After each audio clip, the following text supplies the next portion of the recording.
Dr. Jann Haynes Gilmore is an art historian. She trained as an architectural historian. She's had a long and storied career where she ran the museums program for the National Endowment for the Humanities for quite a while and worked for the Department of the Interior, high up, making big decisions about the way we culturally interpret the artifacts of this country, what we preserve, how we look at them, what we fund. This woman was wired. She divides her time between Washington, D.C. and Maine, and for the last 20 years, she's been working on writing, more in the way of, she'll describe it herself much more efficiently, but art history, and specifically looking at those narratives, those stories that we're losing. And the book she's going to tell you about today that she published about Olive Rush, the dean of the Taos movement in New Mexico, it figures that we all know about the Taos colony in New Mexico, and it was a woman artist we've never heard of who was the person that kept it running and kept it together. So we're going to learn more about her, and she's but one of hundreds and hundreds of narratives that we are in danger of losing, except for people like Jann, who works hard to hang on to the past and help it inform the future. And if we've experienced the element of earth, the element of water, I can tell you after talking with Jann yesterday, you're about to experience some fire. I'm speaking on Olive Rush. There have been so many words today, and this morning, branded, forgotten, and the journey. I was listening, and journey was used as in mine in all three talks. Certainly, I have had a journey with Olive Rush, and she had a journey in life, and she's had a journey with me. And I'm in the Washington Biographers Group, and it's a group of very successful biographers, and we always have these free-form questions around a table, and one that keeps reoccurring is, do you have to like your subject to write about that person? And we generally agree that you do, and I certainly like Olive Rush. There's one woman who wrote on Rachel Carson, and then she switched to a man, and she had done 7 years worth of research, and she gave it all away because she hated him. So I hope you'll see that I like Olive Rush very much. But I have a lot of material, so I just want to talk about women artists today, and we were talking, some of us at breakfast about it. Great strides. I think when you see Carol and you see Heidi, you know that there are women out there who have their act together. Probably every one of you in the audience does. But I'm struck by just many things that still need to be done. I'll talk about artists in a moment, but anybody watch CBS Sunday Morning, the best show on television? If you're not at church, I recommend it, or you can do something digitally and capture it. But they just did a show on women sculptors. And the point of it was that these women in New York City had undertaken a survey of sculpture in Central Park. There are no women sculptures in Central Park. There is one, Alice in Wonderland, and they did not count her because she's a girl. And there's one dog, and he's a male. So they are mounting an effort to get women sculpture, women subject matter and sculptors in Central Park. I also did a little bit further study. They were giving us some statistics. 3,000 public sculptures in this country, 400 by women. I guess there are not any women who did Confederate generals.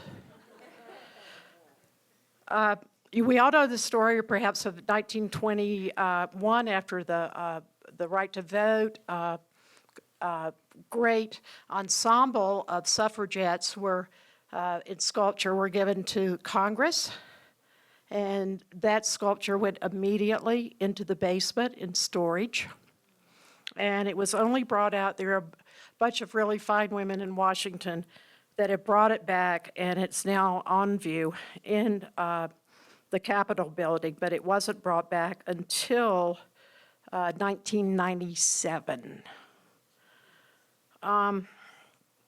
There's a woman working on an Amelia Earhart sculpture. I'm not sure where that's going to go, but that was a great show. I'm also interested in women writers. I know that some of you are also writers, and somebody sent me something that, first editions by women. Joan Didion, $25. That McCarthy guy, comic whoever, $600. The difference. There is a bookstore in London called Second Shelf that only carries women's titles, and this one really got me. Women's books are priced 45% below men's books, statistically. And then finally, and I don't have the exact percentage, but women's books in the New York Times Review are significantly lower than men's. Artist. The National, I can never get it right, the National Museum of Women in the Arts, Billie Holiday. They just printed a T-shirt, and I forgot it, and it says, "How many women artists can you name?" And of course, I've tried this out on everybody. And in the East, it's of course the iconic Georgia O'Keeffe.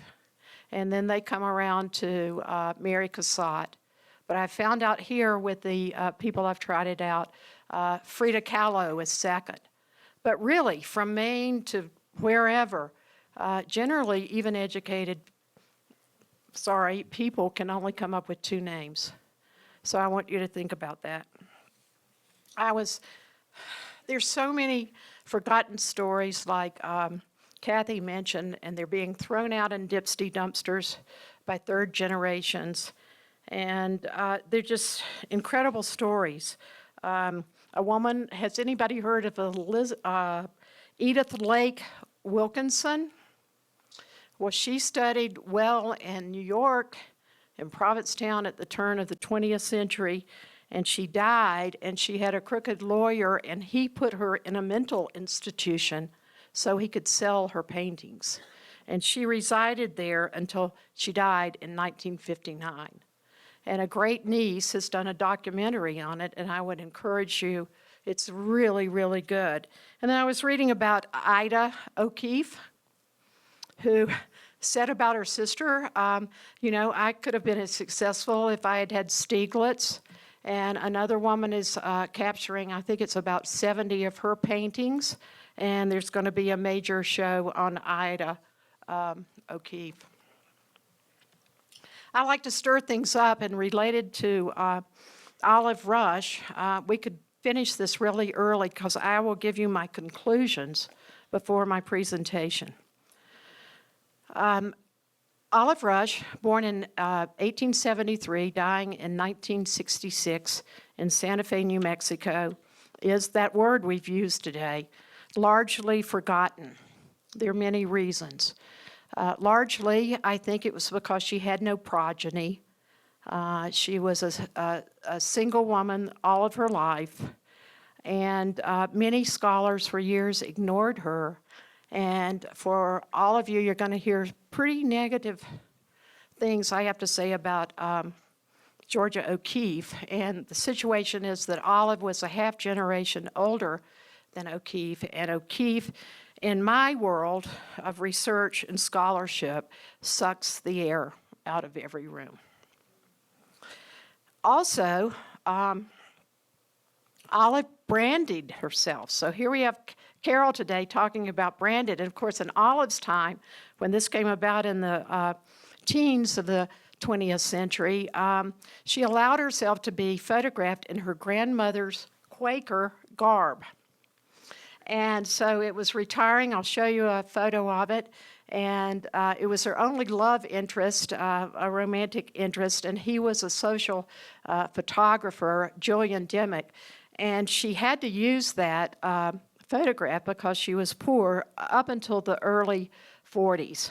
So it portrayed, she branded herself with that look, and you'll see what I mean. Her work has been hard to categorize. She began in illustration, she became an easel artist, she became an outstanding muralist, and in the end of her career, she was a modernist for sure. Her greatest contributions that I sort of brought to light for the first time is her Native American advocacy, her WPA New Deal murals that I'll talk about, and as an art educator. Of course, very early when she started her art education as an educator, we didn't even have that profession. From a personal standpoint, she was a Quaker. She was a Quaker from Indiana, and her religion dominated her very DNA, her very being, yet she was funny, she was silently funny, and she was also worldly and driven. Community to her community, she was a pacifist. She worked in war relief. She harbored conscientious objectors coming from Pasadena, a seat of Quakerism, back to Philadelphia in Santa Fe. And late in life, she became an environmentalist and a community advocate, and she was a constant, even into her 60s and 70s, letter to the newspaper writer. Finally, she was a philanthropist in her own right. She gave her house. How many people have been to Santa Fe? All of you, practically. She gave her house on Canyon Road to the Friends meeting, the Quaker meeting in Santa Fe. And that was upon her death. Being a historian, I like to put her into a certain context. I'm sorry, we just have to do that as historians. And what I'd like to talk about is Olive was very much a part of the new women's movement at the end of the 19th century into the 20th century. And what did the new women's movement mean? Well, it meant a newfound independence for women for the first time. And all of the philosophers, the writers, William James, George Santana, Isbin, they basically these men boiled it down to men represented will and women represented intellect. Well, I say we knew that all along. But that was what was happening. But with this new women's movement at the turn of the last century, and that's so hard to say, the turn of the last century, women's constraints crumbled. The separation between the sexes sort of melded together. Morals slackened, and there was new opportunity for education and economic success. Now, two other cultural factors were part of this, and certainly the suffrage movement was a factor. Women took to the road to travel, and of course the right to vote began 100 years before it was ever passed. And so women were out into the communities and into the states. And of course, we're coming up on August 1919 when it's passed 100 years ago this August, and then finally ratified in 2020. And I think you're going to see a lot of celebration about that. Happy to report that a state of Colorado, after it was pushed over by the 36th state, which was Tennessee, Colorado came along in, I think it was December 1919, and passed it as well. You may hear a Southern accent. I'm from North Carolina, and my legislature got around to passing it in 1971. But good for Colorado. They were behind a little bit. There's this Margaret Patterson, whose father owned the Rocky Mountain News. Do you know of her? And she had gone to Bryn Mawr. He remained independent. No, he was against. The paper remained neutral, and she was a huge supporter and had studied at Bryn Mawr. And in Santa Fe, where I spent a lot of time, at Bryn Mawr in Pennsylvania, the college, so many of these women patrons during this period went to Bryn Mawr because they taught you to go out and do good works. And in Santa Fe, they're referred to as the Bryn Martyrs. So given that suffrage element, we also had, related to the Bryn Martyrs, the settlement effort, the immigrants. It's an echo of today. It's just, history repeats itself. 12 million immigrants in this country 100 years ago, and Jane Addams in Chicago, the Henry Street settlements in Philadelphia brought an opportunity for these immigrant women to come and have health care, leisure time, all kinds of advice, and upward mobility. We also had the women's clubs that played a big part in women's art during that period, and it was established in as early as 1890. Education. Olive went to 3 great art schools, certainly in her time an opportunity, and it was in education around 1875 that our colleges and universities and schools opened their doors to women. Now, we had the Philadelphia Fine Arts Academy in Philadelphia, and they had opened in 1902, but Thomas Akins was fired maybe 40 years later for allowing women in his life classes. So they weren't doing so well either. But around 1875, everything changed, and all of these art schools opened their doors to women. I will be talking about illustration. But the journey. One of the journeys I like with this new women's movement, and you can go down any avenue, is the American Fund for Wounded French. And it was established by wealthy women patrons, Americans, with names like Rockefeller, Morgan, Vanderbilt. And so what they did was buy their own automobiles, and good old Henry Ford had created that Model T for us in 1908. There were even women selling automobiles in New York City in the teens, and one taxi driver. Boy, would I have liked to talk to her. But these wealthy women, World War I, bought the automobiles, turned them into ambulances or whatever, and shipped them with their own money to France. And somebody was talking about a PBS series. I think this really should be done. But they were called the Heiress Corps. And they did their own mechanics. They changed the oil. It would be a marvelous TV series. And so who came along? Gertrude Stein and Alice B. Toklas. And Alice looked at Gertrude, I exaggerated a little bit, and said, we need to do this. You learn to drive. I'll do the rest. So they bought a Ford, shipped it to Europe, to Paris, and began their interaction or activity with this group. And it's come down through legend that all that worked fine, but Gertrude never mastered the art of reverse. So I'm not sure how that worked. But no, it's a story that needs to be told. And the Girl Scouts, I mean, we were moving along in these automobiles. By 1921, the Girl Scouts offered a badge for driving. And what I'd like to see is by the time of 1920, when the Frapper era really came into being, I guess women moved from the passenger seat to the driver's seat, and that new women's movement was over. This is an abstract, Olive's papers. are in the Archives of American Art at the Smithsonian Institution. And right there, I'll pause and say we're making some strides. An African American, a man named Lonnie Bunch, has just become the head of all of the Smithsonian Institution. That's the first. We have the first woman librarian of the Library of Congress, Muskogee Creek Native American named Joy Harjo has just become our poet laureate, and so we're making strides on that front. Oh. Okay, here's the branding.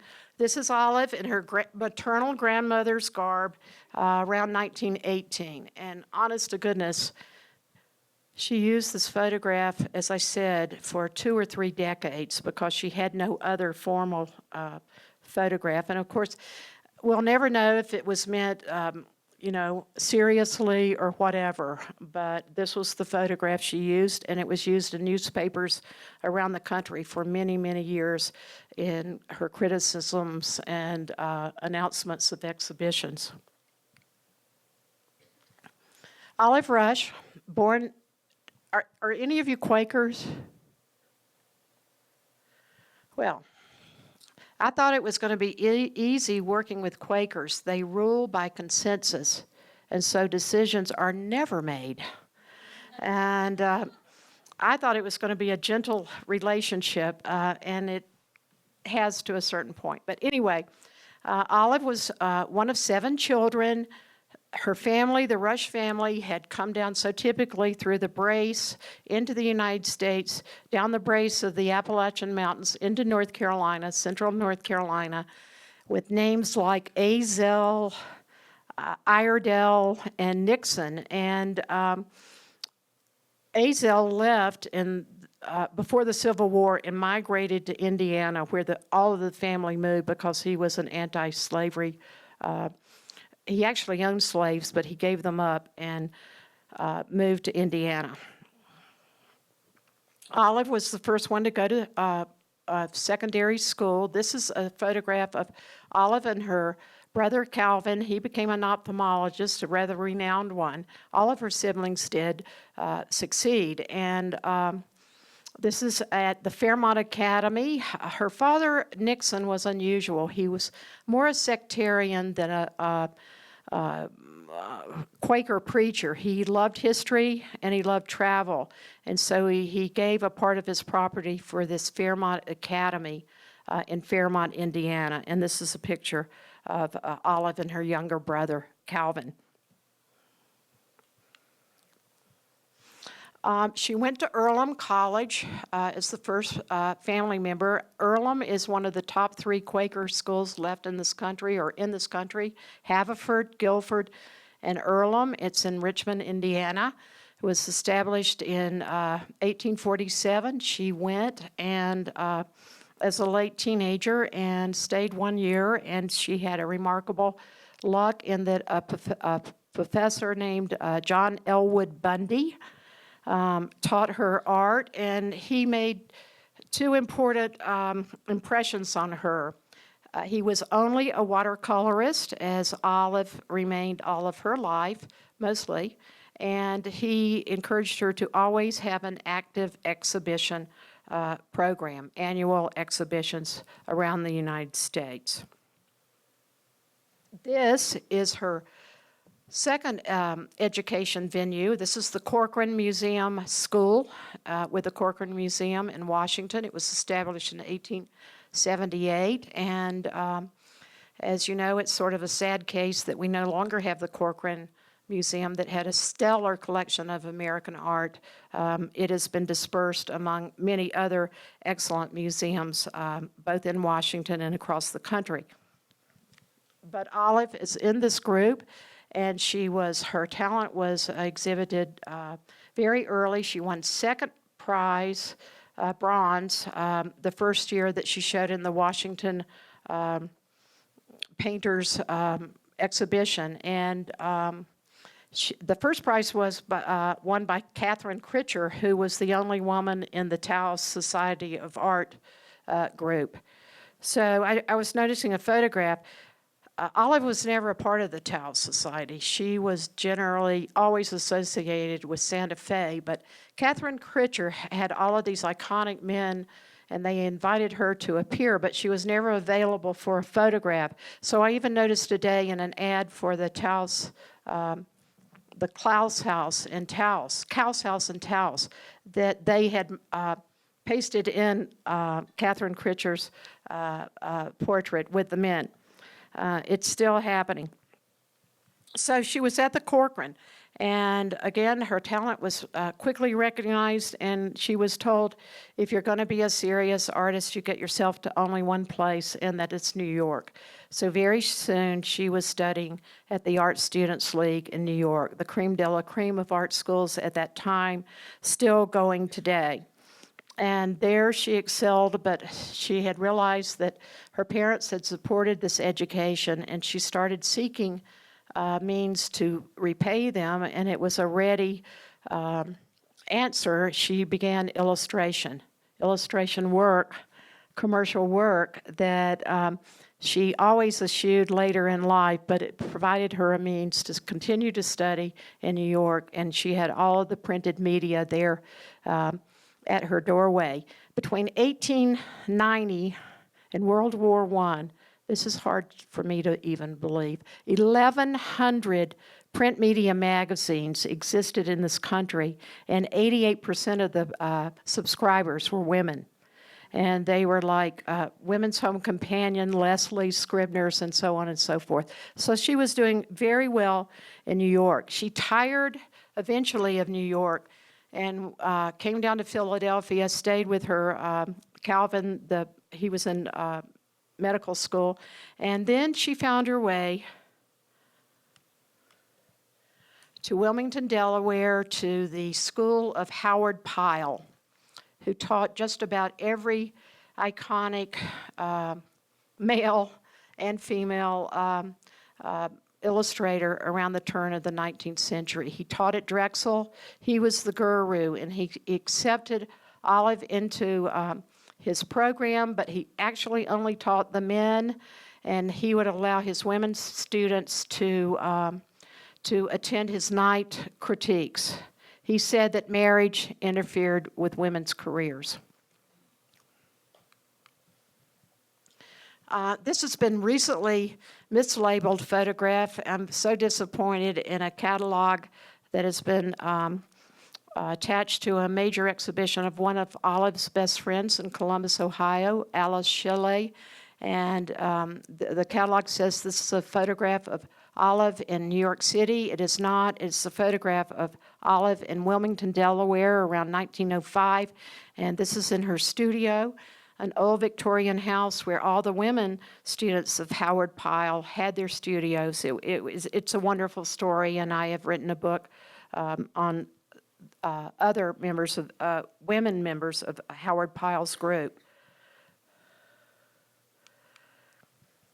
The Three Muses, Olive Rush is on the left, your left. Ethel Leach, Ethel Penwell Brown is in the middle, and another woman named Sarah Catherine Smith at the end, and they were studying with Howard Pyle. The thing I would like to impress is that all of these women were professional illustrators. They were not necessarily his students. He would review their work.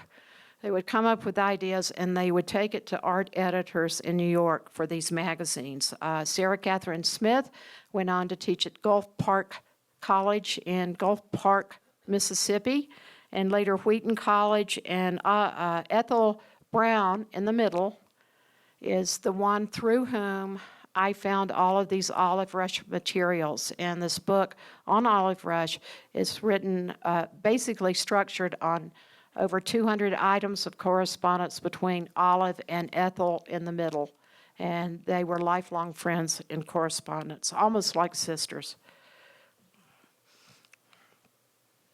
We all know that women during this period could not exhibit with the men. They controlled the doors to the major salons. So what did women do? In urban areas, and when they were lucky and there were enough of them, they formed their own clubs. This is the Plastic Club in Philadelphia. It was established in 1897. They did not even allow men in the doors except for one social throughout the year. And you see this one is 1904, and you see that Olive is taking a very modern approach to this poster art. And she had worked with Edward Penfield at the New York Tribune before coming down to Wilmington, and I think that illustrates it. But already a great perspective and an element of modernism in it as well. She was very successful at magazines. I mentioned the Woman's Home Companion. Probably the most popular magazine. It offered all kinds of women's advice and domestic advice, medical, child care, whatever. And Olive was fortunate to have 3 covers, which was a big deal on Woman's Home Companion, 3 Christmas covers, actually.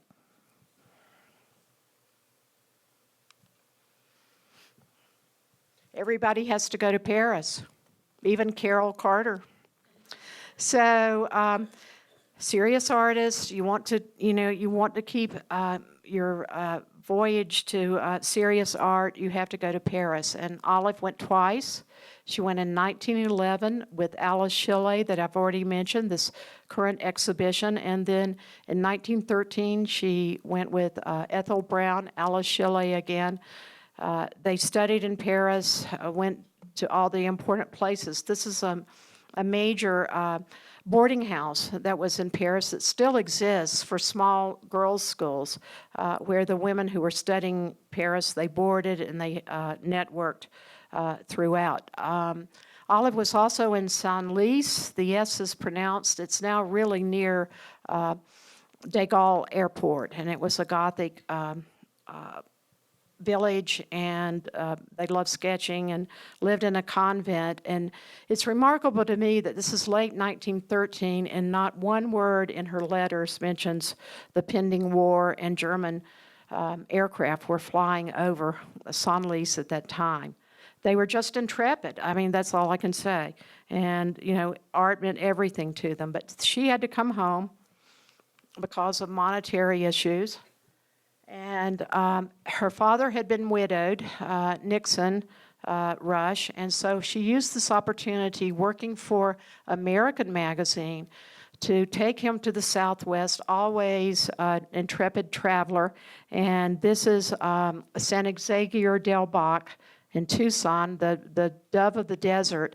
And I had the pleasure, it was almost eerie to have been at this site 100 years ago, to the very day that Olive was there. And she kept copious records of travel because her sister was a journalist, but she had terrible, terrible records as an artist. She never, it was just a mess. It's hard to do any chronology, so please always document everything. But she loved the Southwest. She was falling in love with the Southwest, and they went to the Grand Canyon, and they went to Grand Canyon in 1914. That was 2 years before it was a national park. And the letters and the views, Blue Angel Lodge was there, El Tovar was there, but think of it, they went down into the canyon with the mules. Think of it being there 2 years before it became a national park. And the letters are great. They followed on by train to Santa Fe, but before getting to Santa Fe, they stopped at Laguna Pueblo, which is on I-40 today, and always beware of gallerists. And there was a gallery in Santa Fe about 4 years ago who was trying to sell this painting that they called Indian Family for $82,000. And they were saying that it was a portrait of Maria Martinez, the black slip potter, and her husband Julian, and it isn't. So be careful.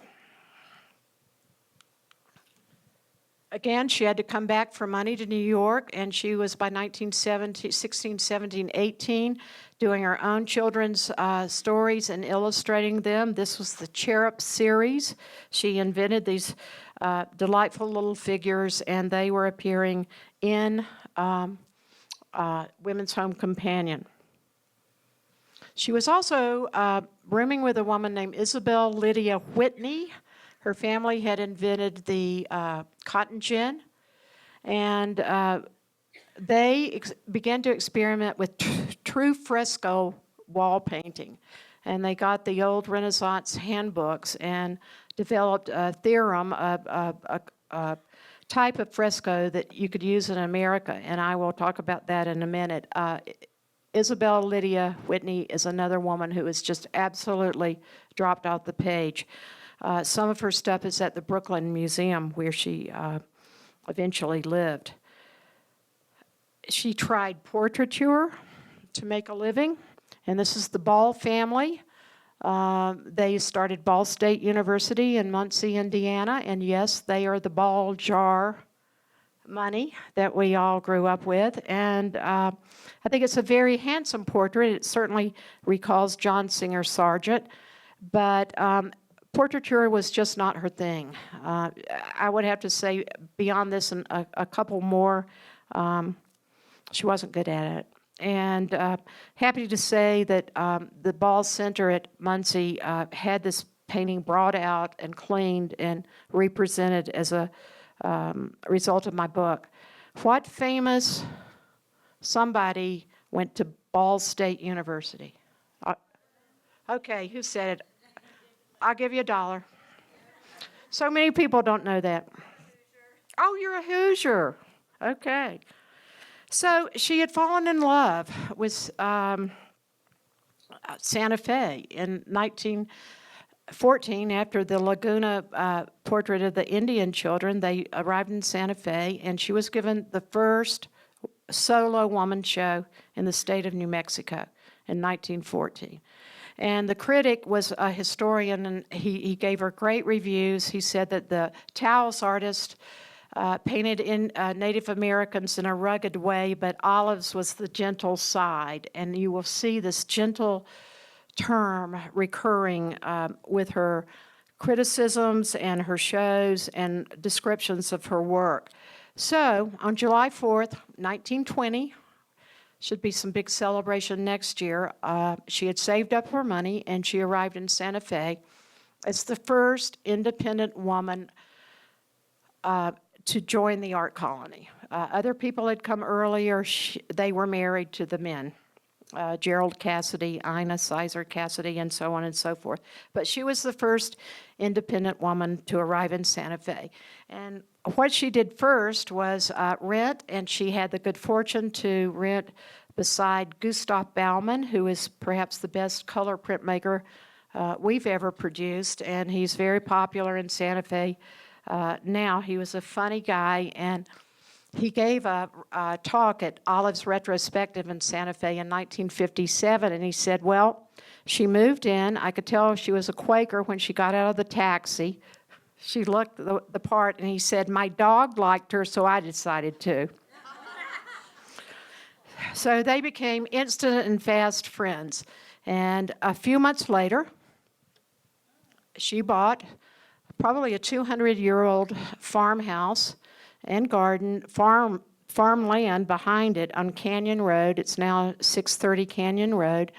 Uniquely, it's one of the few remaining straw adobe houses left in Santa Fe, and is a landmarked house. And she said often that she moved to Santa Fe to paint on pink adobe walls.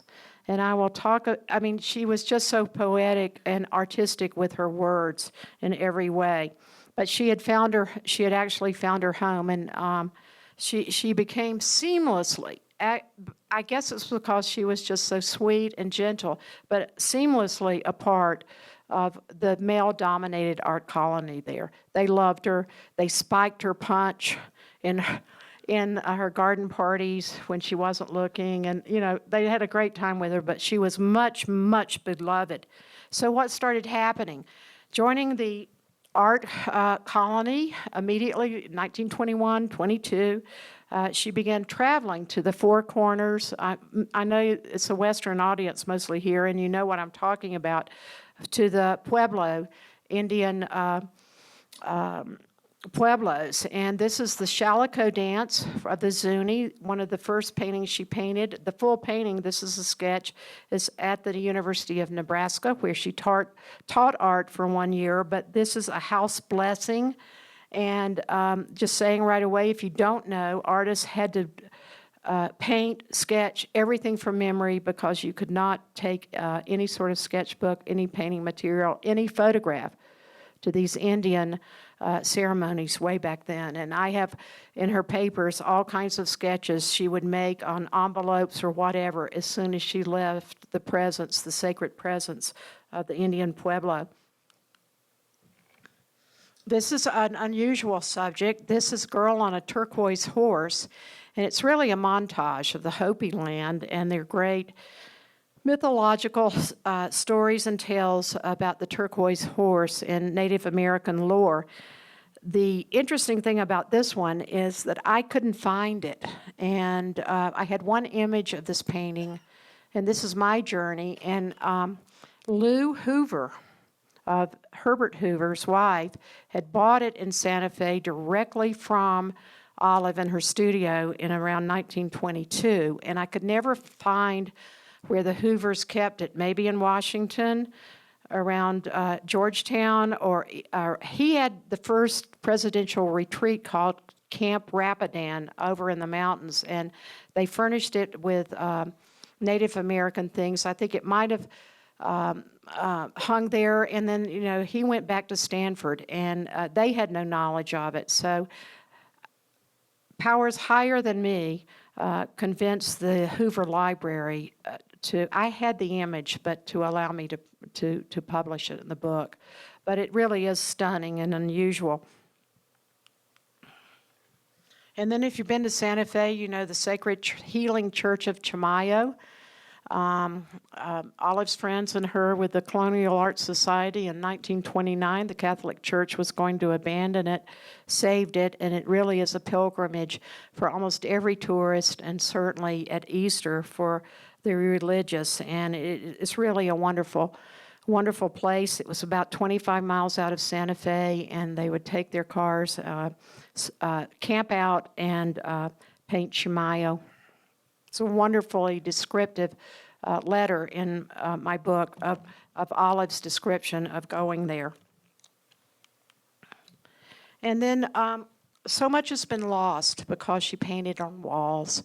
This is the design for a Acequia, and of course that was the mother ditch that gave them all water in this neighborhood. And she painted this for a wealthy couple named David and can't remember first name, McComb, and they had made great money in New York at real estate, and they opened their ranch, which was really at the top of Canyon Road, to writers and painters. And unfortunately, in I believe it was 55, Alexander Girard, famous designer, turned this property, their residence, into the Compound Restaurant. If you know Santa Fe, it's very lovely. And I am convinced that it's behind white paint. But as I talk about these wall murals, many, many, many of them have been destroyed. We have very few left.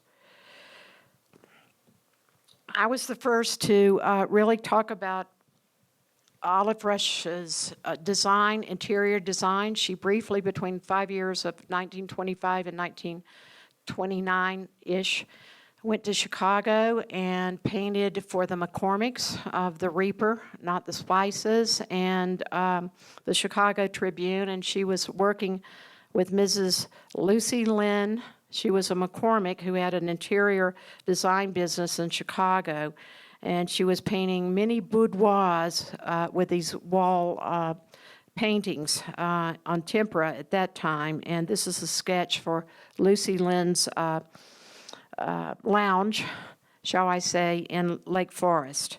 Very interesting how she got into things. She was a very good friend during that time of Jane Addams at Hull House. Patronage. She always had great patrons, and they were women, no surprise. She went to Majorca on the invitation of Mary Cabot Wheelwright, who was a Bostonian Cabot, who became an amateur museologist, with the Native Americans and also had a house in Majorca. The Wheelwright Museum in Santa Fe is a museum that she set up, and I just find this a charming watercolor. This was done in 1930. She was, imagine, traveling as an independent woman to Majorca in 1930. I mean, I just always love to think about those things.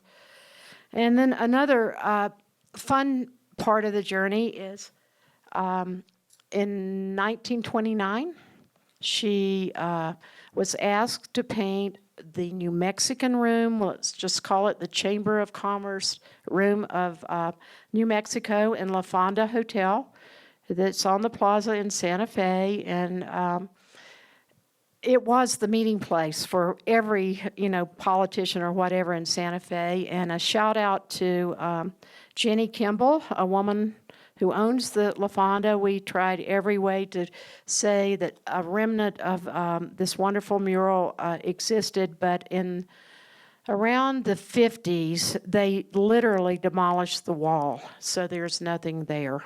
But you can see that she was doing the lively New Mexican and Mexican themes, and she was also, a gift of hers was John Gaumeme, the most famous architect of this Adobe style in Santa Fe, always chose olive as one of his interior designers. And she also worked closely with Mary Jane Elizabeth Coulter, and we know something about her as the Fred Harvey architect of the Grand Canyon and all the Fred Harvey hotels, of which La Fonda is one. So this was a great fanfare. They gave her a big party in 1929, and she had only been there 9 years. Another one I'd like to talk about as a private commission, Mary Cabot Wheelwright, her patron, spent winters at the Cosmos Club in New York, and she knew a lot of connections. So they put together interior exhibition, shall we call it, in 1931 in New York. And Olive painted this magnificent panel. It's huge on Tempera on board of the Turquoise horse. Of course, never being able to get away from the legends of the Native Americans. And it received quite a bit of notoriety. It's one of the best things she had done at that period. Now, for me, the excitement was, this is the brochure for that show, and you see the turquoise horse in the distance. But I was talking to a gallery owner in Santa Fe, and he said, I want to show you some work in this fabulous house by Eugenie Chenard, and she was another sculptor. She was a sculptor, but she also carved Spanish colonial furniture. And so her furniture was in the show. And Joseph Bacos, who is a renowned Cinco Pintores painter, he showed his work, and Mary Cabot Wheelwright had gone to the Four Corners and convinced the Native women who were beginning to use synthetic dyes to go back to the cotton and organic dyes. So her rugs are here. And when Richard took me to this house, I sort of had this brochure in my bag, and I was able to take it out and show the man who owned the house, who owned the furniture, that this was his stuff.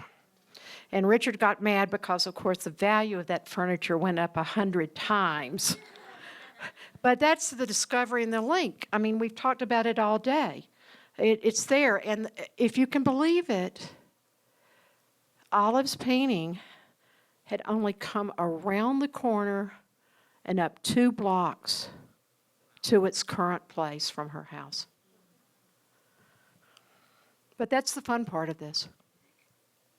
So, with that New Mexico room in 1929 at La Fonda, the Indian School in Santa Fe, Ferris, he was the director, said, I want you to come and paint murals on my Indian school. And we all know about the Indian schools attempting to assimilate Native American culture into an ethno-European base. And she said, no, I won't do that, but I will teach your students to do it. So here is Olive Rush with her students. She's in the 1930s hat, and this is Bureau of Indian Affairs Charles Rhodes and his wife in a photo op at the Indian school, and she had taught them to do these magical things. And he said, Rhodes did, he sort of went against Washington and said, this stuff is so great, I think it should travel around the United States. Let's forget about assimilating at least these artists into the mainstream. And so she taught them to paint on canvas. They rolled it up, and she took it to shows in Washington, New York, and Chicago. And in Chicago, she presented these works at the 1933 World's Fair in this building. It was the Mayan temple building.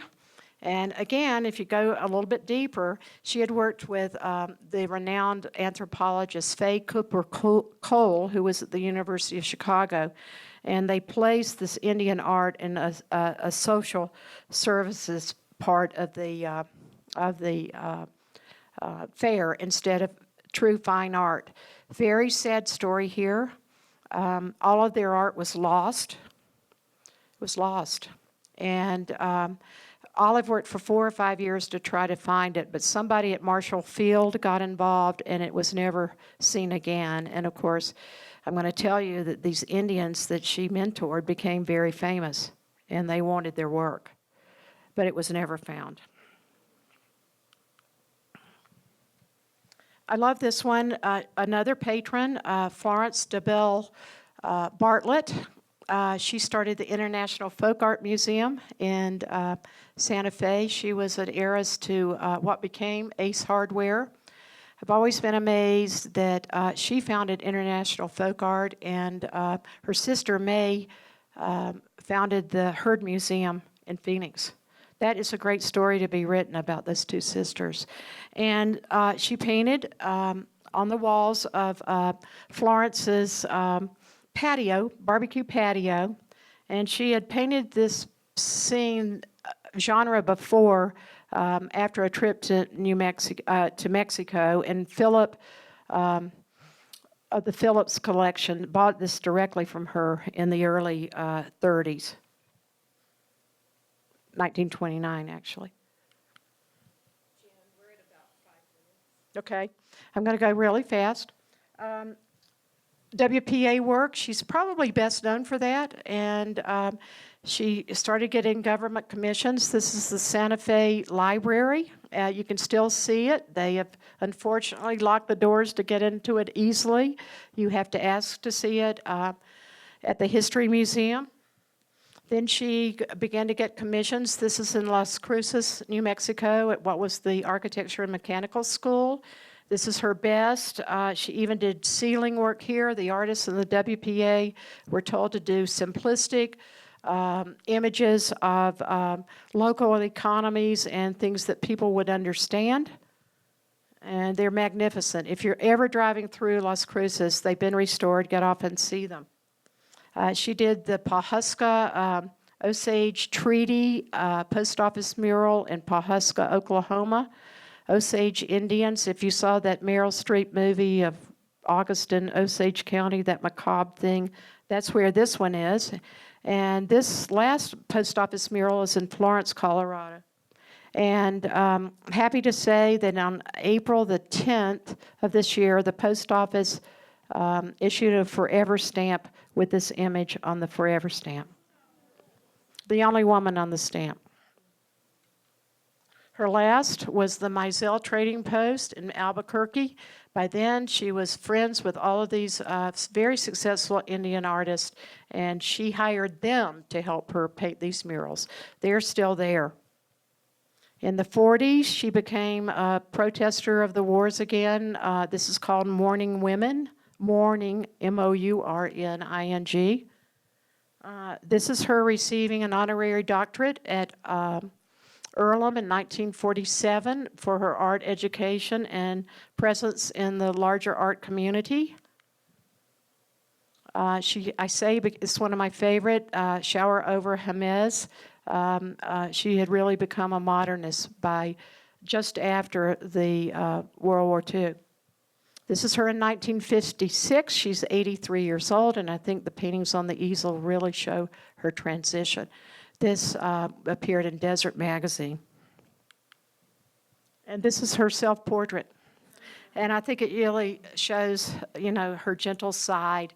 And she did this line drawing as a invitation to a garden party, and was used in 1951 in the New Mexico Quarterly.